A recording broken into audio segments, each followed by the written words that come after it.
জুলাই আন্দোলনেও তাদের এত শহীদ হয় নাই, যা জুলাইয়ের পরবর্তীতে ক্ষমতা ভাগাভাগি করতে গিয়ে যে পরিমাণে তাদের নিহত হয়েছে। সুতরাং সন্ত্রাসের রাজত্ব কায়েম করার সেই পুরাতন বন্দোবস্তের দিকে তারা যাচ্ছে, যেটা ছাত্রলীগ, আওয়ামী লীগ এরা করত। আমি স্পষ্টভাবে বলি, এই পরিস্থিতি থেকে যদি তারা ফেরত না আসে, ছাত্র সমাজ তাদেরকে অন্য ছাত্র সংগঠন, ছাত্র সংসদগুলোকে যেভাবে রিজেক্ট করেছে, পুরো বাংলাদেশের সকল ক্যাম্পাসগুলোতে তাদেরকে লাল কার্ড দেখিয়ে দিবে। ঢাকার সবচেয়ে পুরাতন ঐতিহ্যবাহী একটি কলেজ তিতুমির কলেজে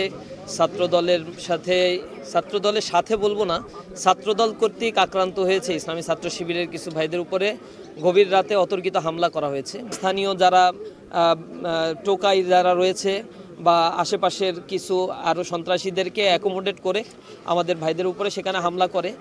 ছাত্রদলের পক্ষ থেকে এই জাতীয় অনাকাঙ্ক্ষিত ঘটনাগুলো আমরা 5 আগস্টের পরে আর প্রত্যাশা করি নাই।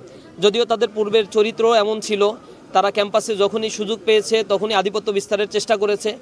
ছাত্রদলকে বলবো, তাদের এখনও রাজনৈতিক গতিপথ পরিবর্তনের সমূহ সুযোগ আছে। যেখানে সহাবস্থানের রাজনীতি তারা করছে সেখানেই ছাত্রদল কিন্তু ভালো করছে, শিক্ষার্থীরা আস্থা রাখছে। কিন্তু 5 আগস্টের পরে তাদের সন্ত্রাসী কর্মকাণ্ড, তাদের আন্তঃকোন্দলে প্রায় 7 জন ছাত্রদলের কর্মী তারা হত্যা করেছে। বিএমপির মাধ্যমে ইতিমধ্যে প্রায় 200-এর কাছাকাছি মানুষকে তারা হত্যা করেছে। জুলাই আন্দোলনেও তাদের এত শহীদ হয় নাই, যা জুলাইয়ের পরবর্তীতে ক্ষমতা ভাগাভাগি করতে গিয়ে যে পরিমাণে তাদের নিহত হয়েছে।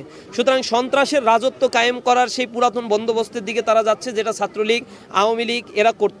আমি স্পষ্টভাবে বলি, এই পরিস্থিতি থেকে যদি তারা ফেরত না আসে, ছাত্র সমাজ তাদেরকে অন্য ছাত্র সংগঠন, ছাত্র সংসদগুলোকে যেভাবে রিজেক্ট করেছে, পুরো বাংলাদেশের সকল ক্যাম্পাসগুলোতে তাদেরকে লাল কার্ড দেখিয়ে দিবে। তাদের সতর্ক হওয়া উচিত। এখন থেকেই তাদের গঠনমূলক কার্যক্রমের মধ্য দিয়ে শিক্ষার্থীদের পাশে দাঁড়ানো উচিত এবং সকল রাজনীতির সহাবস্থান হিসেবে ক্যাম্পাসগুলোকে তারা যদি প্রতিস্থাপন করতে পারে, পরিগণিত করতে পারে, এটাই জাতির জন্য, সমাজের জন্য এবং নতুন একটা রাজনৈতিক বন্দোবস্তের জন্য সহায়ক হবে বলে আমরা মনে করছি। তাদের প্রতি আহ্বান থাকবে। আর তারা যদি সন্ত্রাসী কর্মকাণ্ড করে মনে করে যে তারা ভীতকর অবস্থা একটা তৈরি করে আবার ক্যাম্পাসগুলোকে দখল নেবে, শিক্ষার্থীরা সেই অবস্থায় নাই। ইসলামী ছাত্র শিবিরের উপরে আঘাত করে তারা পার পেয়ে যাবে, এটা মনে করার কোনো কারণ নাই। আমরা ধৈর্য ধারণ করছি। এর আগেও তারা কুয়েটে ছাত্রদের উপর আক্রমণ করেছে, এর আগে বিভিন্ন কলেজগুলোতে তারা আক্রমণ করেছে। আমরা এর প্রত্যুত্তর দিতে পছন্দ করছি না। আমরা মনে করছি তাদের শুভবুদ্ধির উদয় হবে। যদি উদয় না হয়, তাহলে শুভবুদ্ধির উদয় যেভাবে হয় ছাত্র সমাজ সেভাবেই তাদেরকে জবাব দিবে।